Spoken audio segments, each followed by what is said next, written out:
Je m'appelle Driss Benima, je suis le président directeur général de la compagnie nationale Royal Air Maroc, qui est le transporteur aérien national.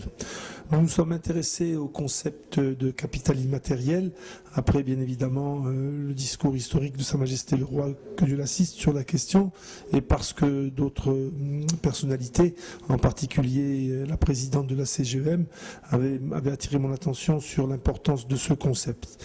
Nous l'avons fait, je dois dire au début, de manière, comment dirais-je, intellectuellement honnête, mais nous ne nous doutions pas, n'étions pas rendus compte de la richesse de ce concept.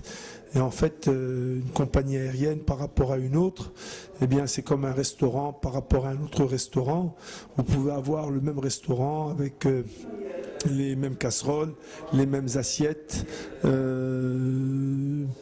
même position géographique, et puis un des restaurants est bien plus coté et reçoit beaucoup plus de monde que l'autre. La différence, c'est le capital immatériel. Compagnie aérienne, eh bien c'est la même chose, hein. Nous avons les mêmes avions, tous, le même genre de pilotes, on va sur les mêmes aéroports. Et pourtant, les compagnies aériennes n'ont pas la même valeur et n'ont pas les mêmes perspectives d'avenir et ne sont pas perçues par le public de la même façon.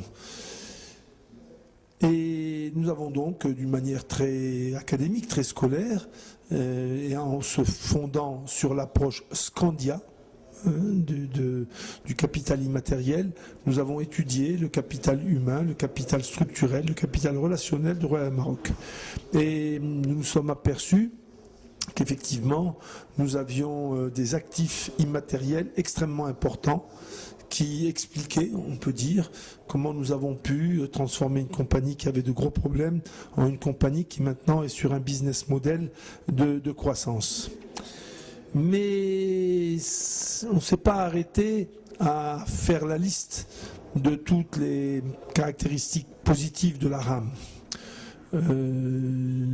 Cette étude, nous considérons qu'aujourd'hui, nous donne le cadre référence de notre réflexion sur la stratégie de la RAM. C'est-à-dire que la prochaine convention des cadres sera axée sur le capital immatériel de la RAM, sur ses aspects positifs, mais aussi sur les aspects négatifs qu'on pourrait appeler le passif immatériel ou les lacunes du capital immatériel de Royal Air Maroc. Donc dans les semaines qui viennent, nous allons diffuser à travers la compagnie les résultats de l'étude sur le capital immatériel de la compagnie.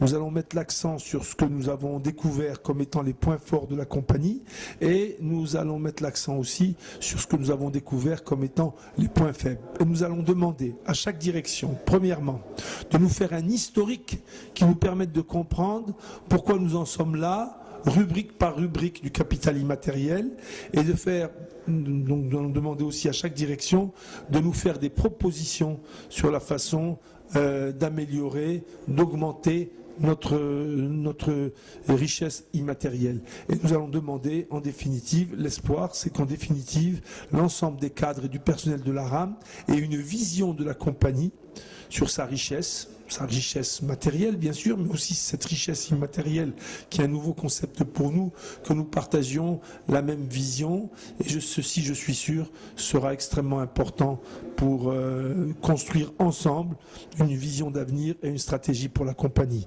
En définitive, je suis très heureux d'avoir pu, comment dirais-je, m'intéresser et intéresser l'entreprise à ce nouveau concept. Je le trouve très riche, porteur de beaucoup de sources de réflexion. C'est une nouvelle façon d'envisager la marche d'une entreprise et je dois dire que ça me paraît plein d'opportunités. Merci.